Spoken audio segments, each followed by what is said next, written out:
Alexandria, on Egypt's Mediterranean coast, once one of the greatest cities in the ancient world.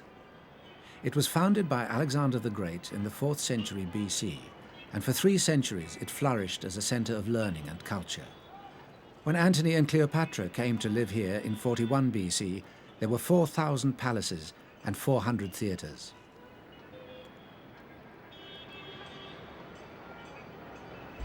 Modern Alexandria is the 2nd largest city in Egypt. With 3.5 million inhabitants, it's in urgent need of housing and modern facilities. But the bulldozers and the spread of concrete threatened to bury the city's ancient past forever.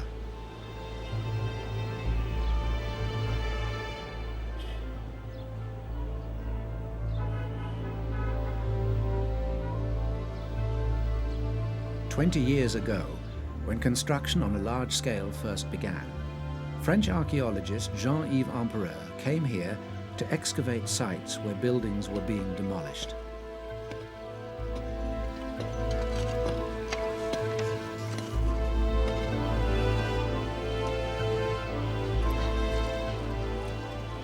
Gradually, he's uncovered layer upon layer of Alexandria's extraordinary history. He established the Center for Alexandrian Studies, which continues to rescue fragments of the old city. Today, a female figure, perhaps a nymph or a Medusa, perfectly intact.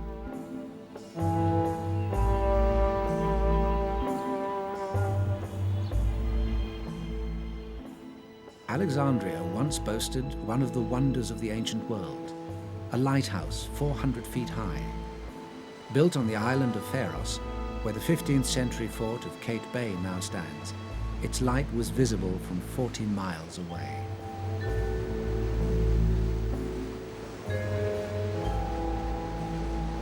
Over hundreds of years, a series of earthquakes and landslides destroyed the city.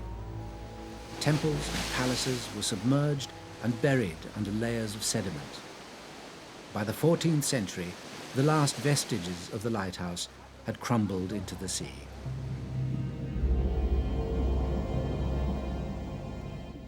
Although the fishermen of Alexandria have always told stories about seeing strange stones in the bay, the lighthouse was thought to have been irretrievably lost. Until now. Jean-Yves Empereur and a team of divers believe they can find it and raise it to the surface. If they succeed, they will have rediscovered the 7th wonder of the world.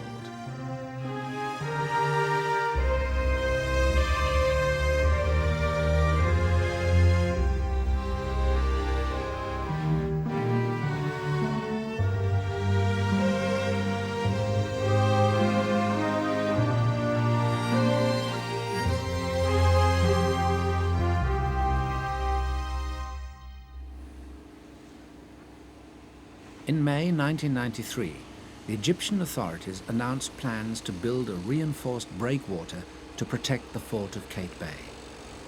As hundreds of blocks of concrete started to be laid, fears grew for the architectural treasures thought to be lying on the seabed. The Egyptian Department of Antiquities, responsible for all of the country's historical sites, asked Jean-Yves to conduct an urgent survey of the bay. 30 years earlier, an amateur diver gave some indication of the number and importance of the monuments in the water. But since then, archaeologists have been prevented from exploring the site thoroughly because the whole area was under military jurisdiction.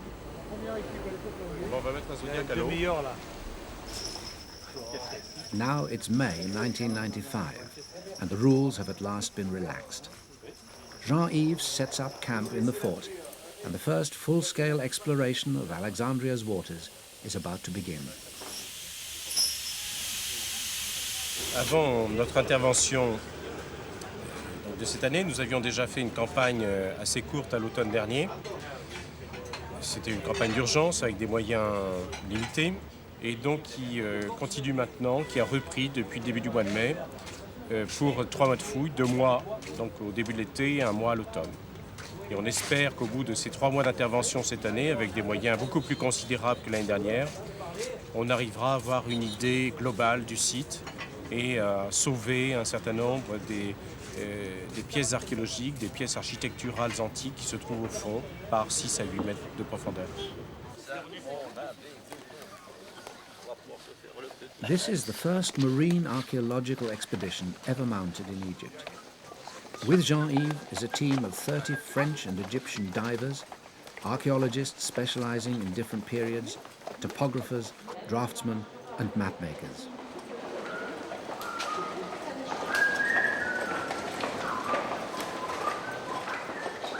The expedition is funded by the French Institute of Oriental Archaeology and a charitable foundation supported by one of France's largest oil companies.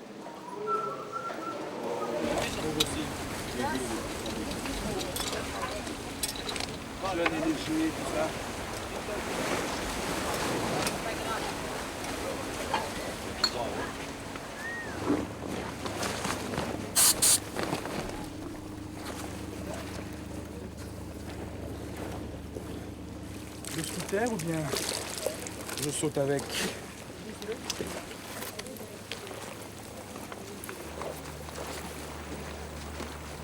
Ouais.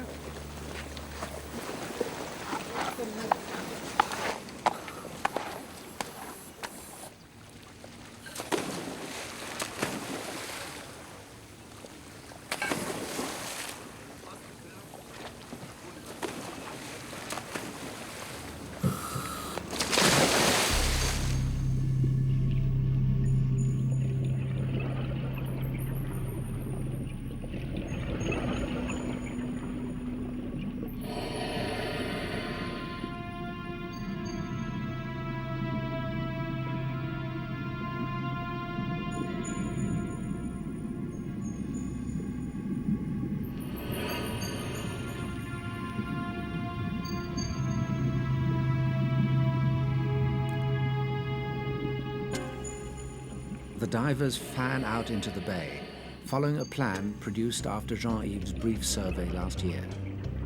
The main target is an area of 5 acres close to the fort. Before removing any of the pieces, drawing an accurate map of the site is the first priority. It's painstaking work. The dimensions and the precise location of each block of granite and marble have to be recorded. Then the archaeologists get to work, chipping away centuries of algae and seashells from the slabs.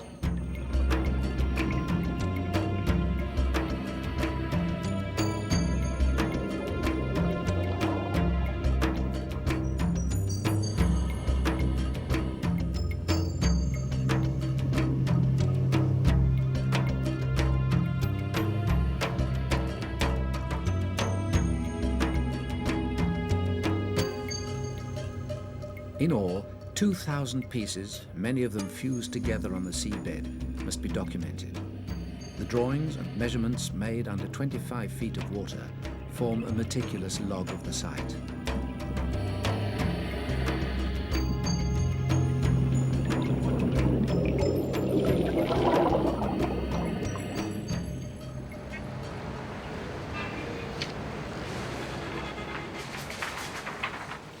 Every day in the late afternoon, topographers analyze the results and sketch the first detailed plans of the site.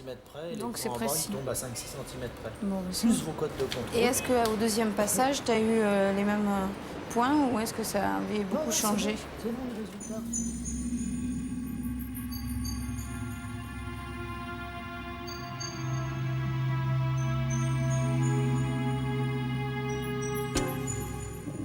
Next, work starts on the exact positioning of individual pieces. The divers are using geometric principles first established in this very city by the Greek mathematician Euclid in the 3rd century BC, with a little help from rather more recent satellite positioning technology. 92.20. Le 153.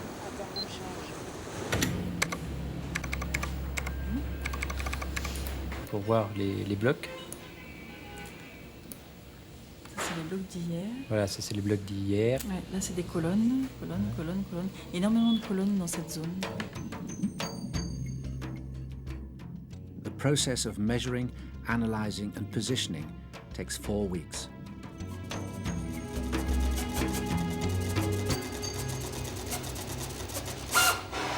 Alors après 4 semaines de fouilles, on a pu mettre sur la carte plus de 500 blocs qu'on voit ici en vert, c'est-à-dire à peu près le quart de l'ensemble du site sous-marin. Et ici, on voit une zone de blocs en béton moderne qui recouvre une partie du site antique. Alors, quelles hypothèses formuler pour expliquer la formation de ce site? Je pense qu'il y en a plusieurs qui se combinent entre elles. Est-ce que le site était hors d'eau? Une partie du site était hors d'eau, ça y est parfaitement possible. On sait très bien que les zones antiques dans la ville, les fouilles terrestres du monde sont très profondes. On sait parfaitement qu'il y a des blocs qui ont été jetés à des époques diverses, soit pour protéger le port, l'accès du port, soit carrément pour l'interdire. Et ici, ces gros blocs, eh bien, on peut supposer qu'ils appartiennent au phare d'Alexandrie, qui s'élevait à l'est de l'île de Pharos. C'est sous le Fort Mablouk que le place la tradition. C'est plus qu'une tradition, puisqu'il était encore debout au milieu du XIVe siècle, au moment où il est tombé.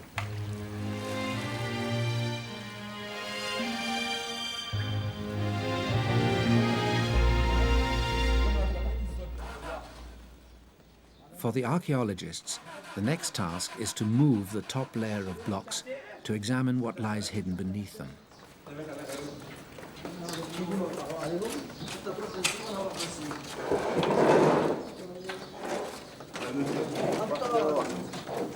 Bonjour. Allez, on laisse partir. Hop, c'est bon, monte plus. Allez.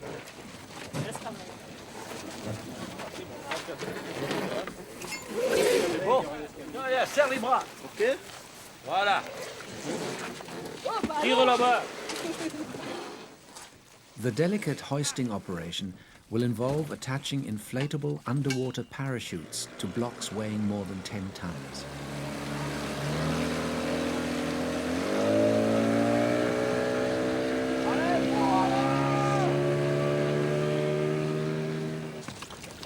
Là.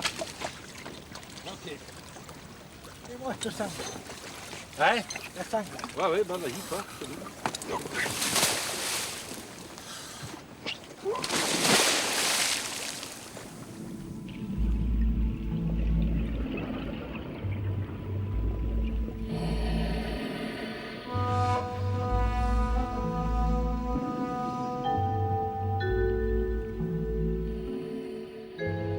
Today, an enormous headless sphinx has to be freed from its centuries-old resting place.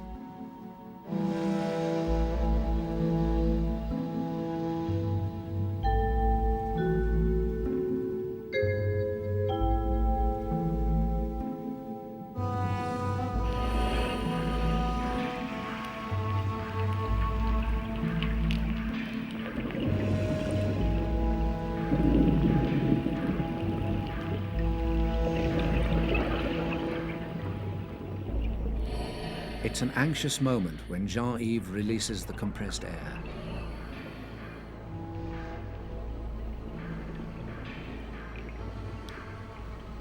The 4-ton granite sphinx rises gently, then breaks loose from its shackles and crashes to the seabed, narrowly missing the divers below.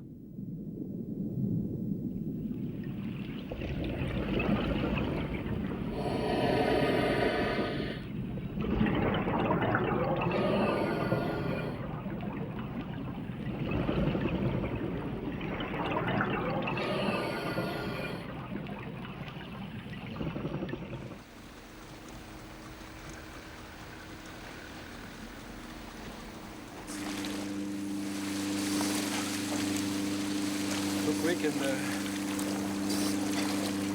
and it fall down on the back, and we have to move it. But it's now it's okay. But it's less complete than I hoped. The Sphinx isn't seriously damaged, but the underwater parachute has failed, and a whole day's diving has been lost. 5 days later, and time is short. Non, mais ils l'ont libéré, la 9e, ils l'ont pris.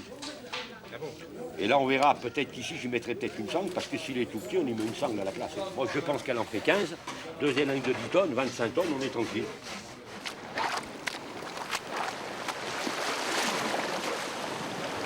Now 2 teams of divers are in the water at any one time.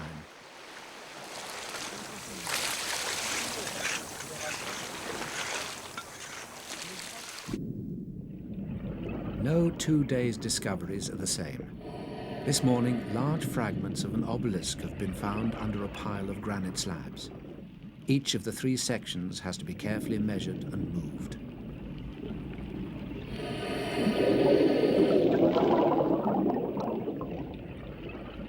Most exciting of all for Jean-Yves is that the obelisk is decorated with hieroglyphics, clues to its age and its place in Alexandria's history.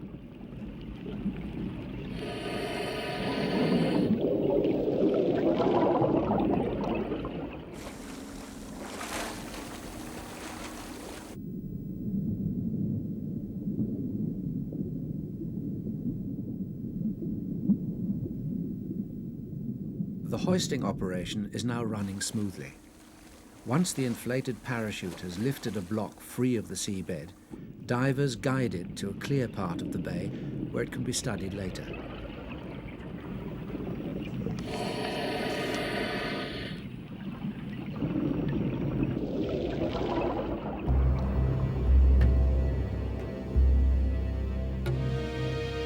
The archaeologists are still searching for evidence that the lighthouse is among this sunken treasure.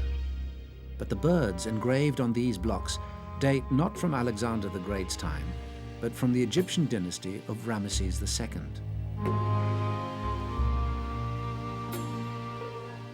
Ramesses, one of the greatest of the pharaohs, lived and ruled in the 13th century BC, nearly 1,000 years before the lighthouse was built. For the team, there's disappointment, but also astonishment at the wealth of monuments from a much earlier era. The leading Egyptologist is delighted with one particular inscription. Ramsès II, je crois. Que vive l'Horus, taureau puissant aimé de Ré, le seigneur du double pays, Osir-Mares et Tépenré, le maître des couronnes, Ramsès et Médamon. Classe, cassé. Through their masks, the Egyptologists have been able to decipher the names of Atum and Horakte, gods of Heliopolis, the great religious center of ancient Egypt.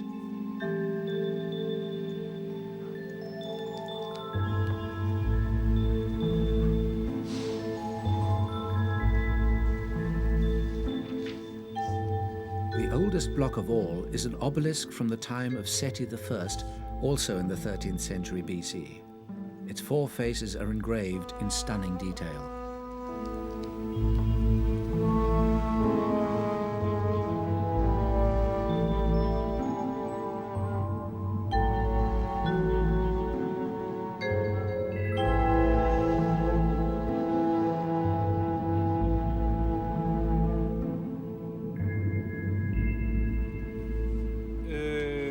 J'aimerais bien avoir quelques commentaires des épigraphistes de service, des égyptologues, notamment sur l'importante découverte qui a été faite hier à 2 heures. C'est le père de Ramsès II. Et ce qui est surtout très intéressant, c'est la vignette qui se trouve sur les 4, répétée 4 fois, présente 2 fois le roi sous les traits d'un sphinx à tête d'animal cétien, c'est-à-dire cette espèce d'animal, un fourmilier ou je sais pas quoi, qui n'est pas connu en Égypte, aimé de Ptah, qui est écrit sous le truc. Donc c'est une espèce de rébus. Ça m'a l'air très original et je ne crois pas qu'il y ait... A priori comme ça, sans recherche en bibliothèque, j'en connais pas d'autres exemples qui me viennent à l'esprit, quoi. Ce qui change rien et qui prouve tout simplement que les Ptolémées avaient complètement pillé, en particulier Héliopolis, parce que ce morceau d'obélisque vient aussi d'Héliopolis. Ça, c'est absolument classique, réutilisation de monuments par des prédécesseurs simplement on se les approprie ou on les réutilise comme ont fait les Ptolémées. Apparemment, pour Alexandrie devait être bourrée de sphinx, si j'ose dire, au coin des rues, quoi. Voilà. Jusqu'à présent, on se demandait si les temples d'Alexandrie étaient en style grec ou en style pharaonique. Maintenant, on en a la preuve à la fois par les fouilles terrestres et aussi par ce qu'on a retrouvé sous l'eau. Il y avait des temples de style pharaonique ou d'époque pharaonique remontés à Alexandrie à côté des temples de style grec ou de style romain. After Alexander the Great died in 323 BC, 14 Ptolemy emperors ruled Alexandria for 300 years. They were Greeks rather than Egyptians, but they tried to fuse the best of Greek culture with the genius of ancient Egypt. In the catacombs of Alexandria, each statue mirrors this achievement. The body is Greek, but the much older head is Egyptian.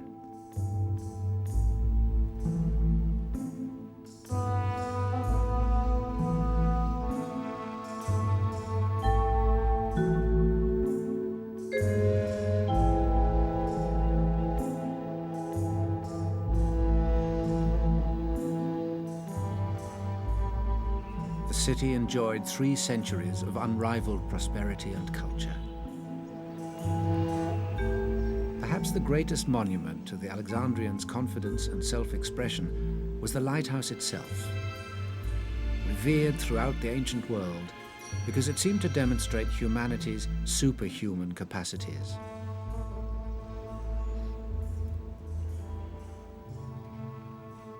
What precisely did it look like? Alexandria's libraries hold descriptions and drawings dating from Roman times, with a succession of visitors and travellers expressing their wonderment at the lighthouse's height and grandeur. Since its final collapse into the sea 500 years ago, historians and archaeologists have been piecing together its exact structure and shape.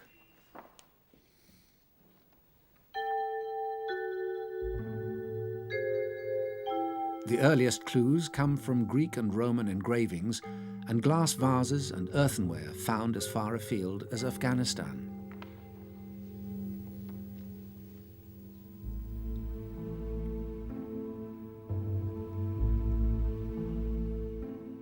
Painters have been drawn to the lighthouse ever since, perhaps because it was the first construction of its type, not a pyramid or a temple with the usual wide, solid base, but a soaring tower, an early ancestor of the modern skyscraper. In the 19th century, German archaeologist Hermann Thiersch devoted 10 years to studying the lighthouse. He concluded that it must have been an imposing structure with 300 rooms and labyrinthine galleries and a dedication inscribed on the facade facing out to sea. The ruins of a smaller version of the same design still stand on the shore of Abu Sir, west of Alexandria. It has 3 stories, a square base, an octagonal central section, and a cylindrical top. The lighthouse at Pharos was the same but 10 times bigger and with an enormous lantern at the very top.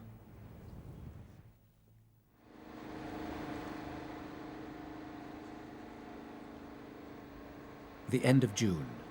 Construction of the concrete breakwater continues. Jean-Yves' team has documented 800 tablets. They're now looking for the Greek inscription belonging to the lighthouse and said to read, "Sostratus of Cnidus dedicates this monument to God the Saviour." In the meantime, they discover a new sphinx. Ils l'ont enlevé, hein? Ils l'ont enlevé. Mais le pauvre, lui, ça fait des milliers d'années qu'il attend. Moi, ça fait 2 heures que j'attends qu'il bouge, j'en ai... ras-le-bol. Et lui en a encore. Enfin, il a bougé. Ça fait pas des milliers d'années, ça fait au moins 1 millénaire et demi. Ouais, bon. Enfin, on n'en sait rien d'ailleurs. Tu m'excuseras pour mon imprécision. Bon. D'accord. Qu'est-ce que c'est que 2 heures au regard d'un millénaire et demi, franchement?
To the archaeologist's trained eye, this Sphinx looks different from the others found so far.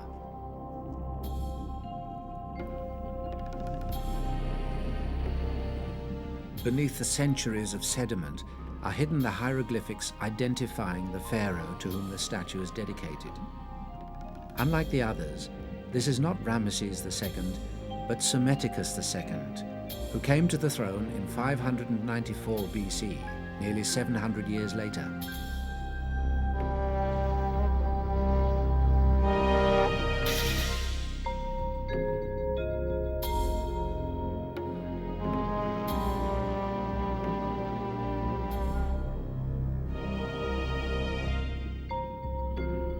The head of the Sphinx has been found too. Its headdress is also in a style attributed to Psammetichus.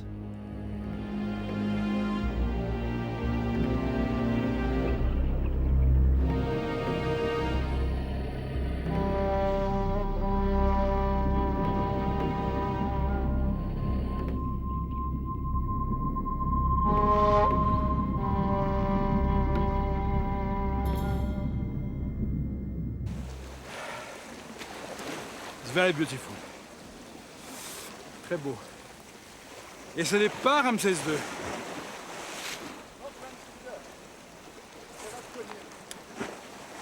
26e dynastie. Très très très beau. Magnifique sculpture. Magnifique sculpture. Et il y a la tête.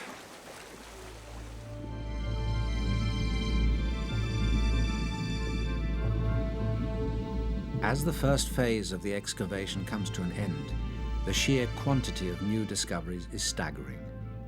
5 statues of different pharaohs, 14 sphinxes, including one intact since the time of Ramesses II, more than 3,000 years ago, numerous Corinthian columns, and fragments of obelisks, pillars, and marble tablets.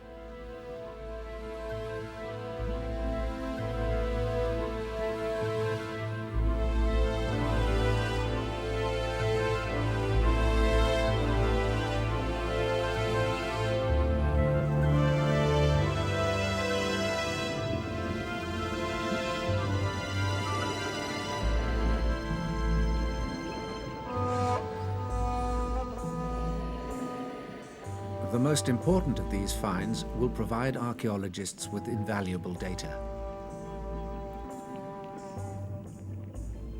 This granite piece once supported an enormous door, perhaps the entrance to the lighthouse itself. And just a few yards away is the colossal pediment of a statue.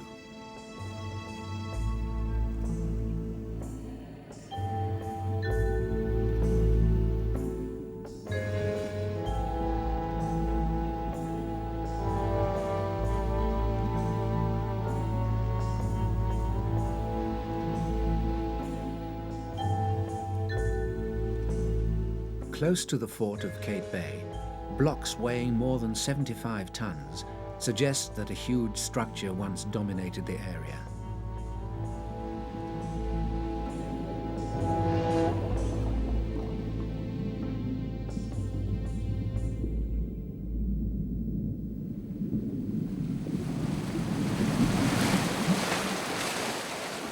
But with the last dive of the summer complete, is the team any closer to locating the 7th wonder of the world? Monsieur, c'est une question de tous les syndicats. Oui. On voudrait savoir ce qu'il en est du phare. On va travailler. Je te laisse la réponse, mais... On n'a pas de preuves. On n'a pas trouvé l'inscription dédicatoire du phare. Mais quand on trouve des blocs de 100 tonnes, ça n'appartient pas à un petit temple, à un petit bâtiment public, ça appartient quelque chose de grandiose, de monumental. Bon. Qu'y avait-il à l'est de Pharos? On peut se poser la question. Bravo.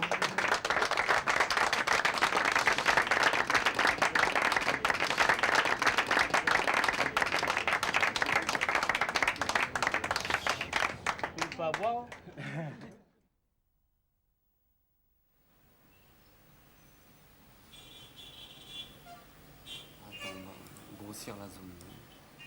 The rest of the summer is devoted to analysing the thousands of measurements collected during the dives. Archaeologists sort the blocks according to size, weight and location.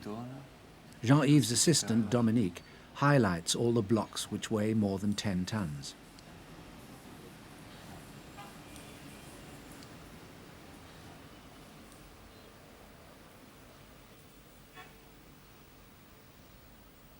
The hope is that a pattern will emerge linking pieces from similar eras. Génial, ils sont tous alignés, tous. This alignment suggests that all the blocks in red come from the same monument.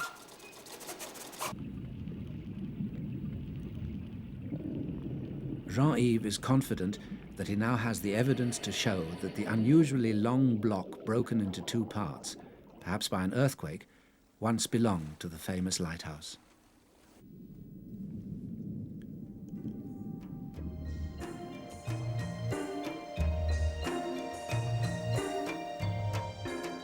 The good news spreads quickly.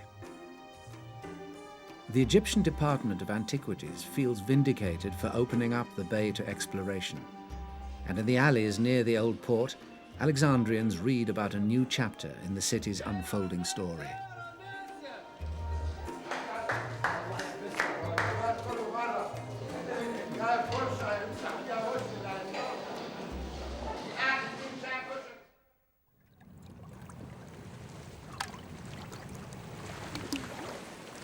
In September, the divers return to Alexandria. To prove beyond all doubt that what they have found is the remains of the lighthouse, they need to make a positive identification of two giant statues which are thought to have stood side by side at the lighthouse entrance.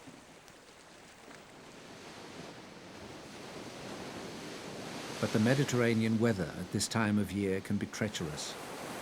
Northwesterly winds stir up the sediment and reduce visibility.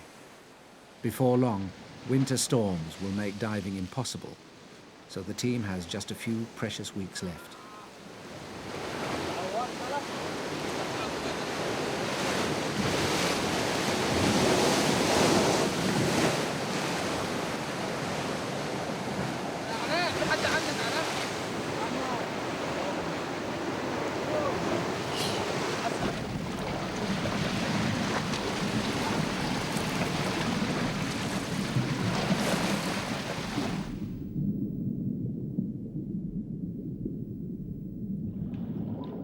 The first statue is wedged under blocks of concrete from the new dike.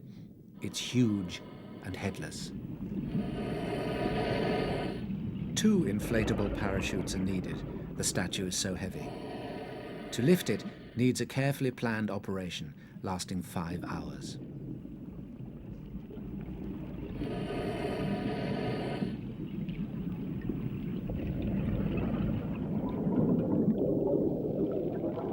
Once off the seabed, the statue reveals the torso of a man, a king.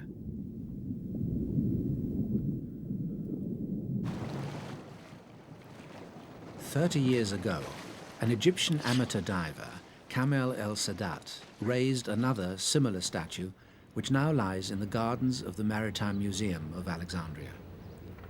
At the time, the only person to take his work seriously was the English archaeologist Honor Frost, who dived with him in the 1960s.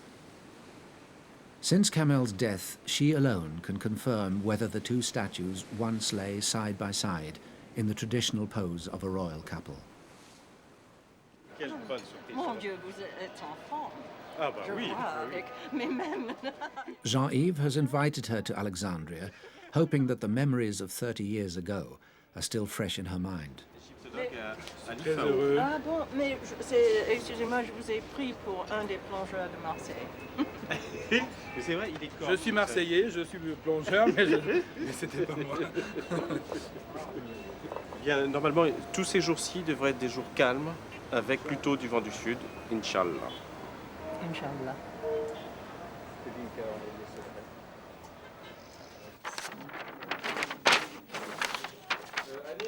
Alors, c'est pas toute la zone comme la vôtre, ça c'est les blocs. Honor Frost drew up her survey of the site, the first ever, in 1968. Now she's eager to take another look. De béton Ça moderne. c'est nouveau pour Oui. moi. Ils n'y étaient pas avant. Ils étaient pas.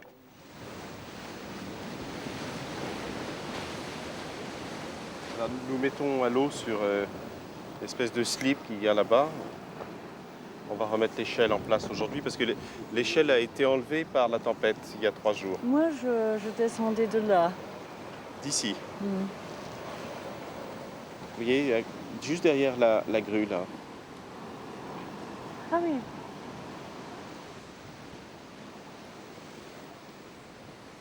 Celle-ci vous convient?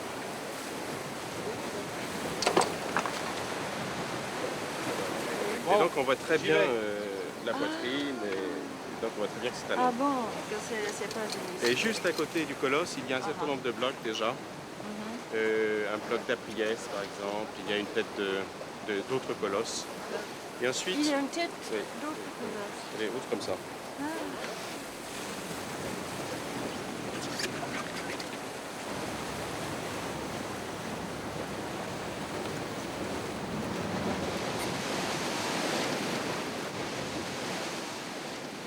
Honor hasn't come this far to watch from the shore.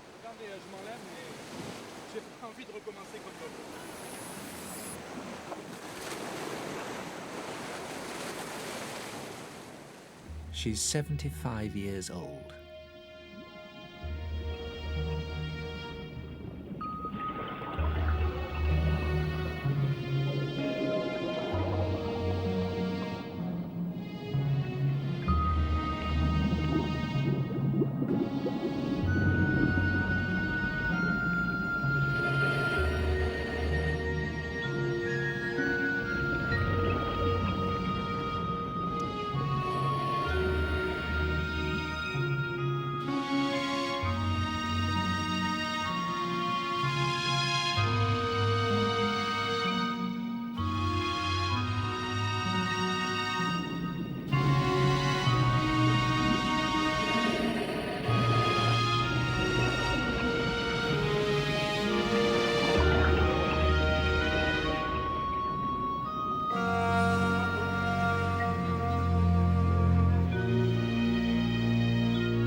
"30 years ago, this statue lay face down, and Honor had assumed it to be a goddess. Now that it's been raised and turned, she can see that it is a king."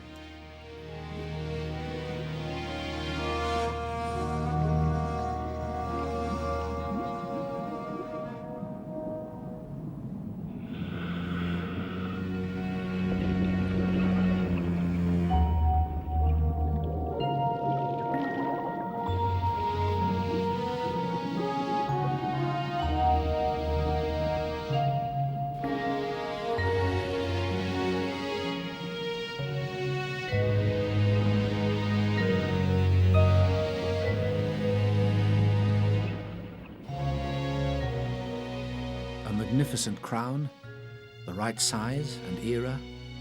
It could belong to the statue salvaged by her friend in the 1960s.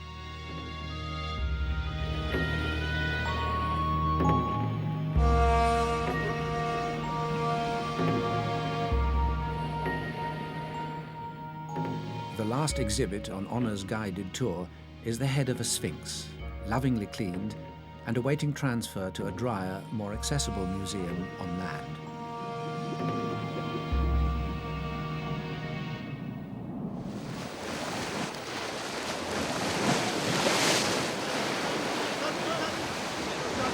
Attention, il y a une croque.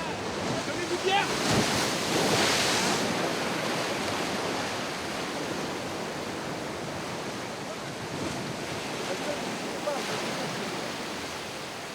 I mean, it needed cleaning up, and it's been cleaned. And I mean, I never saw that mess of hieroglyphs. We went from one to another, and it was amazing to see the Colossus, to see his nombril, because I mean, I'd only seen him the other way up. Vous avez presque tout vu. Énormément de plaisir. Et merci. Et vous avez vu le dernier morceau que je vous ai montré. Le dernier, je vous ai montré le coin bien blanc. Oui, oui, ça, oui, c'est le morceau marbre. d'inscription grecque. C'est le seul petit morceau d'inscription grecque qu'on a. Ça, je n'ai pas réalisé. J'ai réalisé que c'était du marbre. Voilà, c'est ce que je voulais vous montrer par. Et ce qui est à côté, c'était Parce que moi, j'avais cherché le marbre de Séti Ier avec le. Oui, oui, oui. Avec le tête comme ça. Oui, oui, oui. Très... Ça, c'est extraordinaire. Ouais. Donc, mais ce qui est intéressant, c'est que c'est à peu près cette taille-là et que les yeux étaient rapportés comme ici. Ici, il y a... Mais ça, c'est les mèches. Ça, c'est les mèches. Ça, c'est les mèches. At the Maritime Museum, Honor Frost supplies the long-awaited confirmation. The two statues did indeed lie side by side in the place where Jean-Yves believes the lighthouse fell. The pieces of the puzzle are falling into place. Est-ce que ça pourrait aller avec une de vos têtes? The style of the two statues dates them to the time of the early Ptolemy emperors in the 3rd century BC.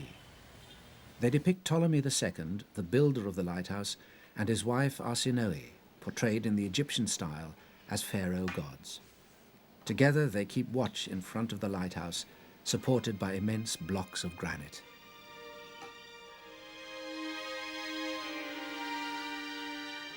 Now the shape of the lighthouse can be reconstructed with confidence.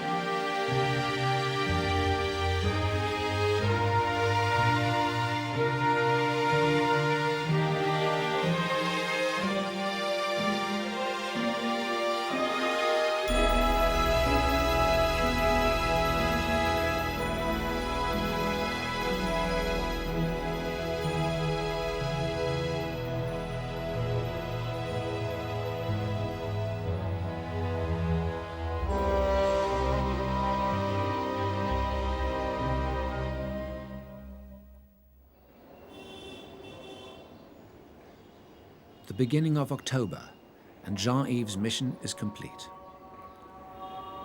His final duty is to present the project's findings to the Egyptian authorities and the world's press.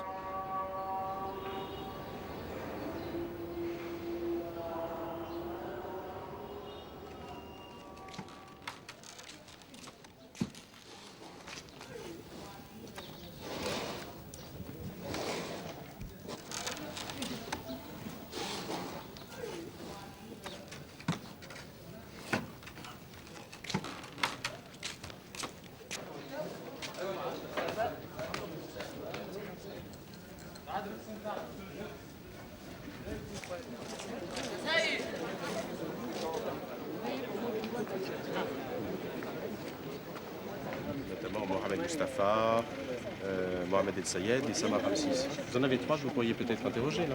Oui. Et dites-moi aussi le travail. Vous donnez votre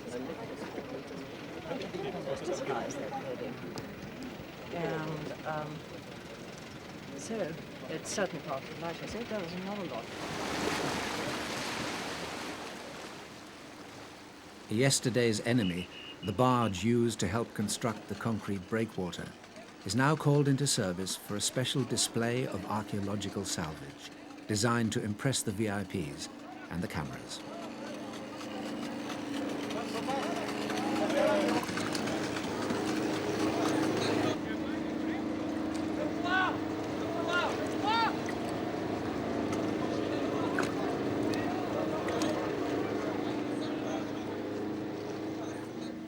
The goddess Isis emerges from the waves, in an echo of Aphrodite when she chose to reveal her beauty to ordinary mortals.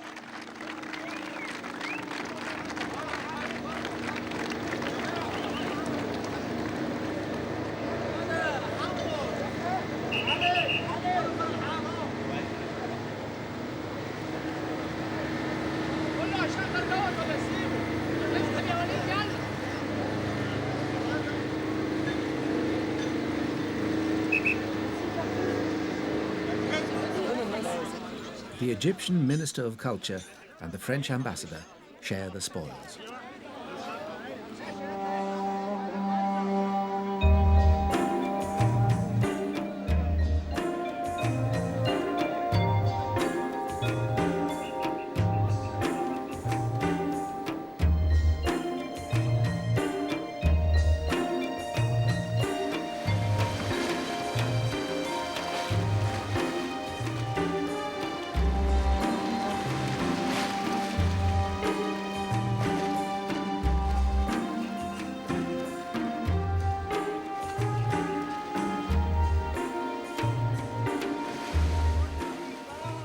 From Cairo, President Mubarak lets it be known that he will halt the building of the breakwater and authorize Jean-Yves and his team of archaeologists to return to continue their work.